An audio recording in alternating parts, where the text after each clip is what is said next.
오늘 본문의 말씀은 요한복음 3장의 말씀입니다.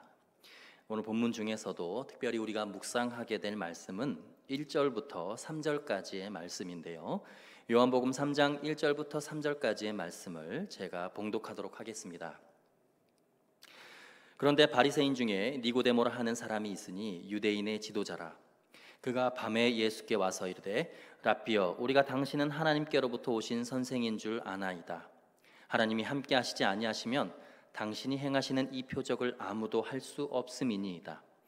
예수께서 대답하여 이르시되 진실로 진실로 내게 이르노니 사람이 거듭나지 아니하면 하나님의 나라를 볼 수 없느니라. 이는 하나님의 말씀입니다. 아멘. 오늘 본문에 한 바리새인이 예수님을 찾아옵니다. 그런데 요한복음서에서 이 바리새인의 출신과 그의 신상을 정확하게 기록을 하고 있죠. 그리고 이 바리새인과 예수님의 대화를 매우 비중 있게 또 길게 아주 자세히 기록하고 있는 것으로 보아서 본문의 저자인 사도 요한은 이 사건을 매우 중요한 사건으로 다루고 있다는 것을 우리가 알 수 있습니다. 무엇보다도 복음의 핵심이 되는 텍스트, 성경을 한 구절로 요약해 놓은 복음의 핵심이 되는 구절인 이 요한복음 3장 16절이 바로 이 바리새인과 예수님의 대화 사이에 삽입되어 있다는 것을 미루어 보아 오늘 본문의 바리새인 니고데모와 예수님의 대화는 이 시대를 살아가는 사람들에게 너무나 중요한 영적인 의미를 주고 있다는 것을 알 수 있죠. 오늘 본문의 1절을 보시면 바리새인 중에 니고데모라 하는 사람이 있는데 그는 유대인의 지도자라고 성경은 소개하고 있습니다. 지도자라고 하는 단어의 헬라어는 아르콘이라고 하는 단어입니다. 이는 통치자, 왕을 지칭할 때 사용하는 단어이기도 하지만 일반적으로는 권력을 가진 사람을 지칭할 때 사용하는 단어입니다. 당시의 대제사장, 회당장, 또 사내들인의 의원, 재판관 등이 모두 이 아르콘으로 지칭이 되었습니다. 율법에 정통했던 랍비였고 당시 유대의 최고의 의결 기구이며 최고 재판소이기도 했던 사내들인 공회의 의원 니고데모의 신분을 오늘 본문이 자세히 밝히고 있는 것이죠. 이것이 의미하는 바는 당시 유대 사회의 엘리트들, 사회 기득권층, 권력층 가운데서도 적지 않은 수가 예수님에게 관심을 가지고 있었음을 의미하는 것입니다. 그리고 또한 사도 요한은 니고데모가 예수님을 찾아온 이 시간을 또 정확하게 기록하고 있죠. 2절에 보시면 그가 밤에 예수께 와서 이르되, 그가 예수님을 밤에 찾아왔다고 요한은 기록하고 있습니다. 니고데모가 바리새인이면서 유대인의 권력층 중에 한 사람이었고 사내들인의 의원이었던 이 니고데모가 남들의 눈에 잘 띄는 대낮에 예수님을 찾아온 것이 아니라 사람들의 눈에 띄지 않게 하기 위해서 밤 시간을 택하여 몰래 예수님을 찾아왔다는 것입니다. 그렇게 해서라도 예수님을 만나기를 원했다는 것이죠. 그리고 2절에 보시면 니고데모가 예수님을 보자마자 랍비여라고 부르고 있는 것을 우리가 읽을 수 있습니다. 여러분, 랍비는 지금 본인이 랍비인 거죠.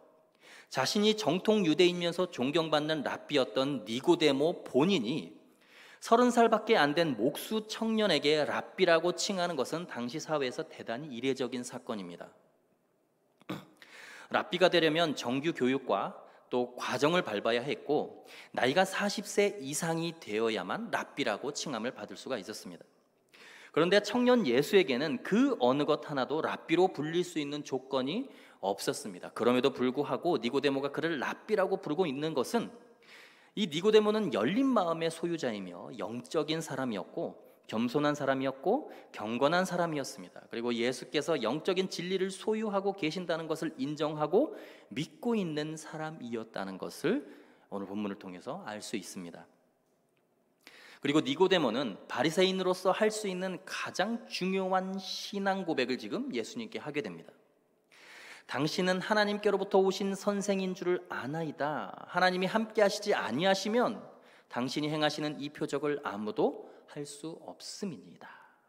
니고데모의 이 신앙 고백의 핵심은 당신이 하나님께로부터 오신 분이라는 것을 내가 믿는다는 것이다. 바로 이것이 니고데모 신앙 고백의 핵심입니다. 당시에 바리새인이 이런 신앙 고백을 한다는 것은 여러분 대단히 놀라운 일이었습니다. 예수님의 표적과 기적의 출처와 근원이 바로 하나님이라는 것을 명확하게 이 니고데모는 알고 있었습니다. 표적이 중요한 것이 아니고 모든 기적과 역사를 이루어내시는 그분이 하나님이시라는 것을 알고 있다는 것을 믿는 것이 중요한 것이고, 그것이 신앙이라는 것을 이 바리새인이었던 니고데모가 알고 있었다는 거예요. 니고데모는 지식층이었고 랍비였고 존경받는 종교적 사회적 지도층의 사람이었습니다. 예수님과 영적인 진리와 또 하나님의 나라에 대해서도 너무나 알고 싶어하는 그 갈급함이 충만했던 사람이었어요. 예수님께 하나님에 대한 신앙 고백을 할 정도로 그의 신앙은 바리새인 같지 않고 주님을 믿고 따르고자 하는 그 마음이 열려있는 신앙인이었습니다. 여러분, 바리새인이 이 정도면 대단한 거죠. 당신은 하나님께로부터 오신 분이 맞습니다. 신앙 고백을 하는 니고데모에게 예수님은 뜻밖의 거듭남에 대해서 그리고 하나님의 나라에 대해서 말씀을 하십니다. 오늘 본문의 3절을 보시면 주님이 이렇게 말씀하십니다. 예수께서 대답하여 이르시되 진실로 진실로 너희에게 이르노니 사람이 거듭나지 아니하면 하나님의 나라를 볼 수 없느니라. 너 신앙도 좋고 사회적인 덕망도 있고 존경도 받고 있고 괜찮은 사람인데 하나님에 대한 지식과 진리를 알고자 하는 영적인 갈급함도 있다는 것을 내가 다 알고 있는데 신앙의 본질인 하나님의 나라를 보지 못하고 있구나. 하나님의 나라를 너의 삶에서 경험하지 못하고 있구나. 하나님 나라를 볼 수 있으려면 거듭나야 한다. 결국 거듭나지 못했다는 것이 니고데모의 신앙의 한계였습니다. 니고데모는 지식적인 신앙에 대해서는 누구보다도 자신이 있었던 사람입니다. 유대 땅에서 자라면서 하나님의 율법을 연구했고 신앙인으로 철저하게 자기 관리를 잘하면서 신앙생활을 해왔던 사람인데 스스로 하나님을 잘 알고 있다고 생각했지만 거듭나지 못했으니 하나님의 나라를 보지 못하는 것이 당연하다. 거듭나지 않고서는 예수를 제대로 아는 것이 불가능하다. 하나님의 나라를 볼 수 없다라고 주님은 니고데모에게 말씀하십니다. 여러분, 이 시대는요, 거듭나지 않은 그리스도인들이 너무나 많다는 거예요. 예수가 누구인지 모르는 그리스도인들이 이 시대에 너무나 많다는 거예요. 자기가 그리스도임에도 불구하고 거듭나지 못했고 예수를 모른다는 사실이 너무나 충격적이고 놀라운 사실입니다. 니고데모처럼 머리로는 다 안다고 생각해요. 지식으로는 기독교를 너무나 잘 알고 있다고 생각을 하고 있습니다. 근데 예수님이 갑자기 너 신앙인이기는 한데 거듭나지 못했구나 라고 이야기를 하니까 니고데모가 깜짝 놀라는 거예요. 그래서 오늘 본문에 예수님이 말씀하시는 겁니다. 네가 거듭나야 하겠다는 그 말을 놀랍게 여기지 말라는 거예요. 니고데모가 율법에 능하듯이 이 시대 그리스도인들은 너무너무 똑똑합니다. 예수만 빼고 나머지 비본질적인 종교적 지식, 정치적 지식은 너무나 빠삭해요. 교회의 전통, 예배와 의식의 교리적인 중요성 너무나 잘 알아요. 그런데 문제는 거듭나지 못한 그리스도인들이 너무나 많다는 거예요. 거듭나지 않은 목사, 거듭나지 않은 교역자, 거듭나지 않은 직분자들이 너무나 많다는 거예요. 거듭나지 않은 교회들이 너무나 많다는 거예요. 여러분, 거듭난다는 것이 무슨 의미입니까? 오늘 본문에 쓰인 거듭난다라고 하는 이 단어는 헬라어로 아노덴이라는 단어를 사용했는데 이 단어에는 두 가지 의미가 있습니다. 하나는 위로부터의 태어남, 위로부터라고 하는 장소적인 의미가 첫 번째 의미예요. 또 한 가지는 다시 태어남, 다시라고 하는 시간적인 의미가 그 안에 내포되어 있습니다. 위로부터 다시 태어난다. 그런데 이 단어의 아주 본질적인 중요한 의미는 반복의 의미가 있다는 거예요. 위로부터 태어남은 한 번으로 끝나는 것이 아니고 다시 또다시 끊임없이 매일매일 반복해서 거듭나야 하는 것이 이 거듭남의 진정한 의미라는 것입니다. 한 번 성령 받고 회개했다고 해서 한 번 예수님 영접했다고 해서 거듭남의 과정이 끝난 것이 아니라는 거예요. 교리적으로는 구원받은 성도는 한 번 구원을 받으면 구원받은 성도의 반열에 들어설 수 있겠지만 자신의 삶에서 하나님의 나라를 경험하고 천국을 경험하는 그것은 바로 다른 문제라는 것이죠. 한번 구원받은 그 이후에도 끊임없이 거듭남의 과정은 아직 남아있다는 것입니다. 그래서 바울은 이것을 너무나 잘 알고 있었습니다. 빌립보서 2장 12절에 두렵고 떨림으로 너희 구원을 이루라 라고 바울은 이야기를 합니다. 한번 거듭나서 이미 구원받았는데 바울은 왜 두려운 마음으로 너희의 구원을 계속 이루어 나가라고 이야기를 하고 있는 것일까요? 거듭남의 과정은 한 번으로 끝나는 것이 아니라는 거예요. 신앙생활 잘하고 있다고 스스로 생각하는 고린도의 그리스도인들에게 바울은 이야기를 합니다. 그런즉 선줄로 생각하는 자는 넘어질까 조심하라. 한번 구원받아서 지금은 너희가 하나님 앞에서 구원의 반석 위에 서 있지만 넘어지는 건 다른 문제라는 거예요. 매일매일 하나님의 말씀을 통해서 예배를 통해서 위로부터 다시 태어나는 영적인 거듭남의 작업이 너희의 삶에 없으면 결국 무너지는 건 시간 문제라는 것입니다. 나라가 어떻고 한국교회가 어떻고 이 민족이 어떻고 합리적이고 똑똑한 이야기를 아무리 많이 해도 자신이 매일매일 새로운 하나님의 말씀으로 자신을 돌아보는 거듭남의 영적인 경험을 하고 있지 않다면 그건 이미 무너진 거라는 거예요. 예수님이 누구인지 어떤 분이신지 십자가의 의미가 무엇인지 부활이 무엇인지 복음이 무엇인지 우리는 스스로 너무나 잘 알고 있다고 생각하는 이 시대의 그리스도인들이 어제 지었던 죄를 오늘 또 짓고 있다면 거듭나지 않은 거예요. 어제의 걱정과 염려를 오늘 그대로 가지고 와서 또 하고 있다면 거듭나지 않은 거예요. 그냥 머리로만 알고 있는 신앙인 것이죠. 여러분, 교회에 나가고 안 나가고가 중요한 것이 아닙니다. 몇십 년 교회를 다녔는데 다른 외적인 지식은 머리에 가득 차 있는데 신앙의 수준은 계속 거기에 머물러 있다면 주님이 보시기에 그것만큼 안타까운 일이 없습니다. 시간 낭비, 에너지 낭비, 인생 낭비하고 있는 거예요.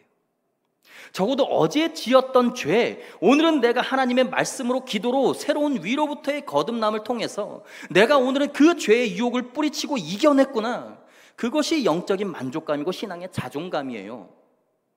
내가 비록 돈은 없고 하루하루 끼니를 걱정하면서 살고 있지만 오늘 주님께서 허락하신 말씀을 통해서 기도를 통해서 내가 입술로 고백하는 찬양을 통해서 위로부터의 새로운 거듭남을 통해서 내가 어제 가지고 있었던 소유에 대한 걱정과 염려와 원망으로부터 벗어났구나. 그 영적인 만족감과 은혜를 누리면서 사는 생활이 신앙생활이라는 것입니다. 그건 느끼고 경험하기 전까지는 하나님의 나라를 절대로 볼 수 없다고 말씀하시는 거예요. 매일의 거듭남의 신앙이 나의 삶을 천국으로 만드는 거예요.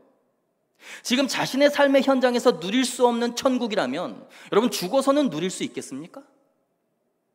그래서 오늘 본문에서 예수님이 신앙인으로서는 너무나 완벽했던 니고데모에게 율법과 하나님에 대해서 완벽하게 알고 있었던 신앙인 니고데모에게 뜬금없이 하나님의 나라를 이야기하는 이유가 바로 거기에 있는 거예요. 그 하나님의 나라를 볼 수 있어야 예수 그리스도를 볼 수 있고 그러기 위해서는 매일매일의 거듭남, 매일매일 영적으로 새롭게 태어나는 위로부터 거듭남을 주님은 오늘 본문을 통해서 말씀하고 계신 것입니다.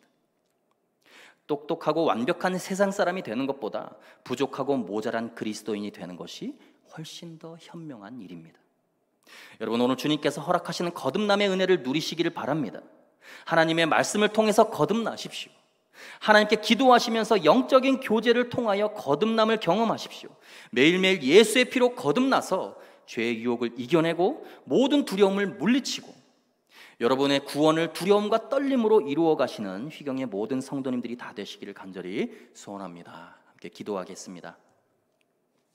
살아계신 하나님 아버지, 우리의 삶 가운데 매일매일의 위로부터의 거듭남, 거듭 매일 하나님께서 주신 새로운 은혜로 말미암아 예수 그리스도의 보혈로 말미암아 그 거듭남을 경험하는 휘경의 모든 성도들 될 수 있도록 하나님 축복하여 주옵소서. 그리하여서 바울이 이야기한 것처럼, 바울이 권면한 것처럼 두려움과 떨림으로 우리 각 사람의 구원을 스스로 이루어 갈 수 있는 그러한 거룩한 휘경의 성도들 될 수 있도록 하나님 축복하여 주옵소서. 감사하며 살아계신 예수 그리스도의 이름으로 기도하옵나이다. 아멘.